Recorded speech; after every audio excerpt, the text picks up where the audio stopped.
Petrol diesel மீதான கலால் வரியை குறைப்பதாக மத்திய அரசு அறிவித்துள்ளது.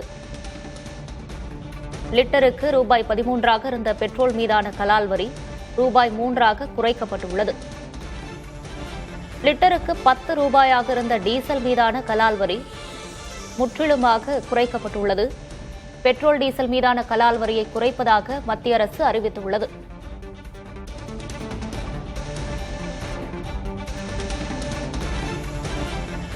செய்தியாளர் கணபதி இணைப்பில் இணைந்திருக்கிறார். வணக்கம் கணபதி, இது குறித்தான முழு விவரங்களையும் பதிவு பண்ணலாம். பெட்ரோல் மற்றும் டீசல் விலை உயராமல் இருக்க மத்திய அரசு இந்த நடவடிக்கையை எடுத்திருக்கிறது.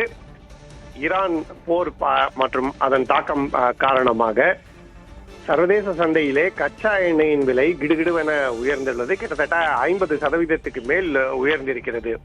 சமீபத்திலே அமெரிக்க அதிபர் ட்ரம்ப் அறிவித்த சில போர் தற்காலிக நிறுத்த நடவடிக்கைகள் காரணமாக இந்த விலை உயர்வு ஓரளவுக்கு மட்டுப்பட்டுள்ளது. இருந்த போதிலும் விலை இன்னும் சர்வதேச சந்தையில் அதிகமாகவே இருக்கிறது.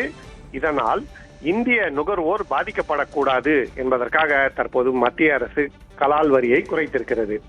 அதாவது பெட்ரோல் மற்றும் டீசல் இந்த இரண்டுக்குமே 1 லிட்டருக்கு 10 ரூபாய் என்கிற அளவிலே மிகப்பெரிய அளவில் கலால் வரி குறைக்கப்பட்டிருக்கிறது. ஆனால் இந்த குறைப்பு காரணமாக நுகர்வோருக்கு விலை குறையாது.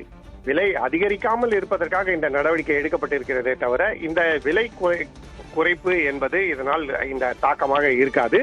இதன் முக்கிய தாக்கம் என்னவென்றால் Indian oil corporation, BPCL, HPCL போன்ற அரசுடைமை நிறுவனங்கள் தான் பெரும்பாலும் கச்சா எண்ணெயை இறக்குமதி செய்து அந்த கச்சா எண்ணெய் மூலமாக பெட்ரோல் டீசல் தயாரித்து இந்திய சந்தையிலே விற்பனை செய்கின்றன. இவர்கள் அதிக விலை கொடுத்து கச்சா எண்ணெய் வாங்குவதால் அவர்களுக்கு நஷ்டம் ஏற்பட்டு அதனால் அவர்கள் கச்சா எண்ணெய் இறக்குமதி செய்யாமல் போவதற்கான வாய்ப்பு இருக்கிறது, அல்லது விலையை ஏற்றுவதற்கான வாய்ப்பு இருக்கிறது. அப்படிப்பட்ட சூழலை தடுப்பதற்காக மத்திய அரசு இந்த நடவடிக்கையை எடுத்திருக்கிறது. இந்த வரி குறைப்பின் பலன் எரிசக்தி நிறுவனங்களுக்கு கிடைக்கும். அதன் காரணமாக அவர்கள் பெட்ரோல் டீசல் விலையை உயர்த்தாமல் இருப்பார்கள். தற்போது கலால் வரி குறைந்திருப்பதன் காரணமாக மாநில வரிகளும் ஓரளவுக்கு குறையும்.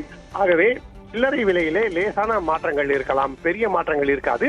ஆனால் பெட்ரோல் மற்றும் டீசல் தொடர்ந்து இந்திய நுகர்வோருக்கு கிடைத்துக் கொண்டிருப்பதை உறுதி செய்யவும் விலை அதிகரிக்காமல் இருக்கவும் இந்த நடவடிக்கை எடுக்கப்பட்டிருக்கிறது.